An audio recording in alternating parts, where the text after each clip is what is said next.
Hello and welcome to another edition of TJ Video Game Reviews. I'm your host TJ, and today I'm taking a look at Metal Gear Solid.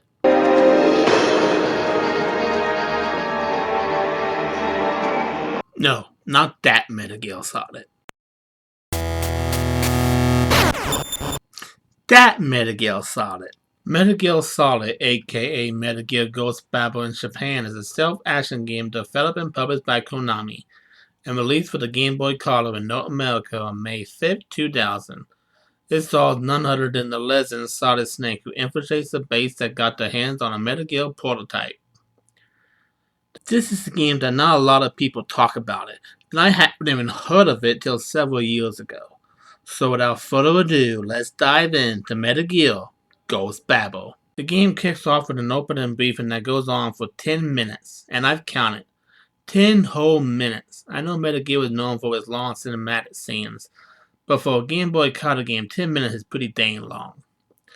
After that, we get to the title screen and you have your choice of new game, low game, and a VR sharing mission, just like the game on PlayStation.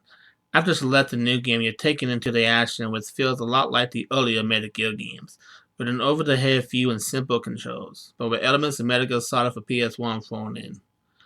For starters, in this game, Snake meets Maylene for the first time, which greatly contradicts Shadow Moses where Snake also met Maylene for the first time. So I don't think this game is canon. There's no way it can be with a contradiction like that. And now that I think about it, I remember my cousin showing me a magazine of Metal Gear Solid with Snake and Chris from the Game Boy game, thinking it was Snake and Mel. Needless to say, I was confused then too. Like all good Metal Gear games, you start off with no weapons, just a cigarette and your wits. From there, you find weapons and equipment to help you on your mission and allies to further assist you throughout the course of the game. The game is split up into different stages. Once you complete a stage, you get a ranking depending on how well you perform and you move on to the next stage. Near the end of the second stage, you get a codec call from a woman named Chris, who is a female soldier who has a lot of parallels with Mel from the PlayStation version. Like being a woman lost in the shuffle and disguising herself as an enemy soldier who helps Snake along on his mission. The game apparently takes place in 2002, 7 years after the events of the first game and 3 years before the event of Shadow Moses. So once again, it can't be canon, because if it was, Snake and Maylene will already know each other during Shadow Moses. Maylene is mostly the same as she was in the PlayStation game, telling Snake shiny problems every time you save. Like always, you want to avoid enemies and cameras. Though frankly, sometimes unless you're surrounded, it's easy to punch or shoot your way through a batch of enemies. There are also gas rooms where you need a gas mask and a web sensor room where you need a cigarette, but I couldn't for the life of me figure out how to work it.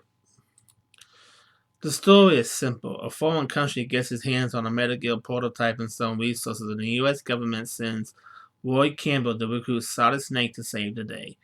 And there seems to be little to no references to the second Metal Gear game in the canon Metal Gear Solid Snake, just the incident in Outer Heaven Metal Gear. The graphics are cool and very good for the Game Boy Color machine. It reminds me of earlier Metal Gear games while still being a new fresh take on the franchise and feeling even a little bit like its PlayStation cousin. The music is also top notch and gets you in the mood to play, like pretty much every Metal Gear Solid game that came before or after it. I have no complaints. If I were going to give this game one complaint, it's that it's just freaking exhausting to play. It took a lot out of me and I only got to stage 4. This game demands a ton from the player, and if you don't have the time nor the willpower to commit to it, you're going to hit burnout very quickly. That said, I still think it's a good and fun challenging game that is worth picking up for the hardcore Metal Gear Solid fan who wants to play every entry. It's more than a novelty with just being on the Game Boy. It's a game that stands on its own 2 feet even without the connection to the PlayStation Metal Gear Solid, or the titles that came before it. If you want to see what Ghost Babel is all about, then I couldn't recommend it enough. That's it for this edition of TJ Reviews. As always, don't forget to like and subscribe for more videos.